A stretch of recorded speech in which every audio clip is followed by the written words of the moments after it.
half of your life in treatment. Escaped death really narrowly. 6,000 AA meetings. This must be the way that normal people feel all the time. It was pulling him to hell and back over and over again. Secrets kill people like me. And by the time I was 18, I was drinking every day.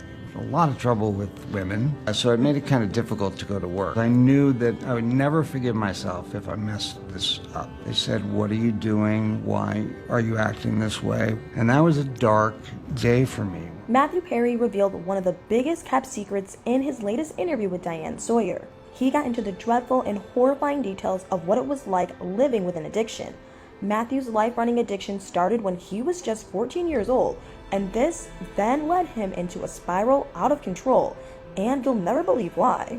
In an interview with Diane Sawyer, Matthew opened up about what it was like living with his addiction, from the way that it started to how it almost took his life. Although Matthew expressed that he didn't really like talking about his personal life, he's made it his life mission to help other people that are suffering from the same thing that he did. He started off by comparing his lifelong addiction to a disease, an illness that led him to experience many brutal and exhausting situations. Matthew made the shocking claim that he's attended more than 6,000 AA meetings in his life and has been in therapy for over 30 years. Apart from that, he's attempted to sober up and quit his addiction 65 times, but in most cases, he would relapse in just a matter of days and go back to his old life-ruining habits. Unlike most celebrities that develop an addiction shortly after fame, Matthew's story is actually kind of different. This is because he was suffering from an alcohol problem way before he got serious about acting. He said that it all started with his parents' marital problems. His parents got divorced when Matthew was 1 year old, and he grew up kind of having this double life. Both his mother and father married and started their own separate families, and this was pretty much where the problem started for him. But don't get the wrong idea. Matthew expressed that both families made him feel loved and treated him like the rest of the children. However, Matthew always felt like he was some kind of an extension, and like he never truly belonged there.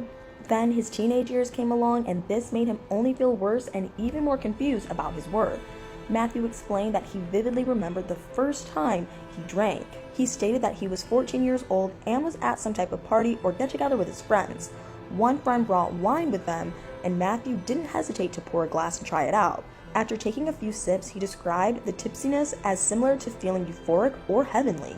And while he was laying down, he started enjoying that moment, and he convinced himself that this must be what normal people felt like.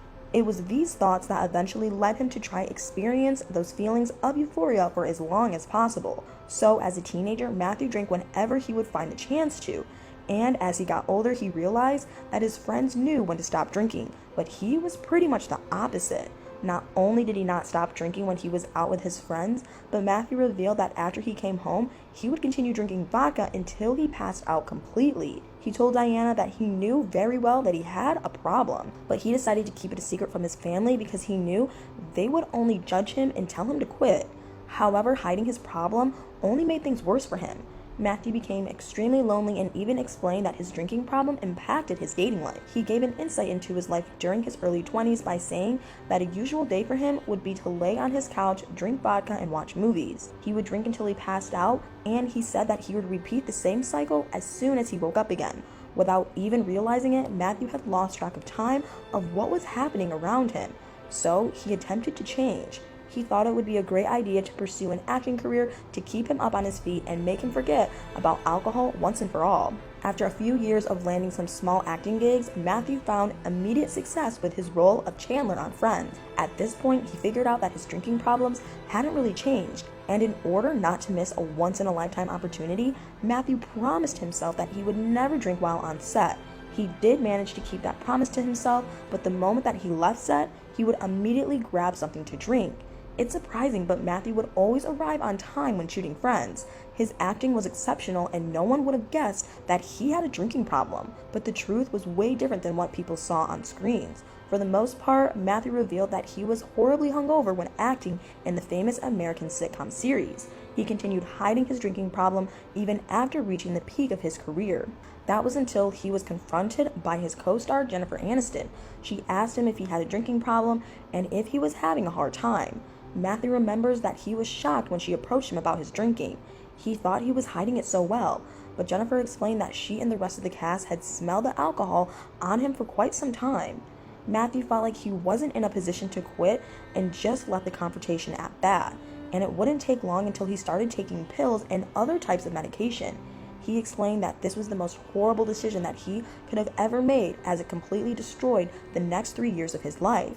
Matthew described the first time he took a pill felt like his bloodstream had turned into warm honey. He was quickly hooked and started taking them regularly.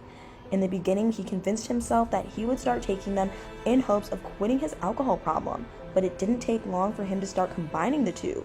But pills were different from alcohol for Matthew. Most of the things that he was taking were prescribed medication, and the only way he could get his hands on them was if he went to the doctor and lied about having health problems. Doctors would prescribe him various medications, but Matthew soon figured out that he needed to take more in order to function properly.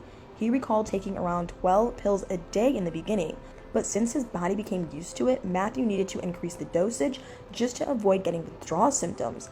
At one point, he was apparently taking 55 pills every single day. He said that those times were really dark and lonely, and he would isolate himself completely, meeting no one except for his dealers that would pass by to give him more pills. He went on for months, and when he would become low on pills, Matthew confessed that he went as far as going to open houses, acting like an interested buyer just to steal whatever pills were available in the bathroom. The first time he decided to get completely sober, Matthew said that he was traumatized by the entire experience. He recalled that being off all substances was painful and felt like his organs were coming out of his body. Besides that, he also suffered from extreme shivers and sweating throughout the first days of his detox. He recalled that during those moments, the only thing that crossed his mind was figuring out a way to get a hold of alcohol or pills.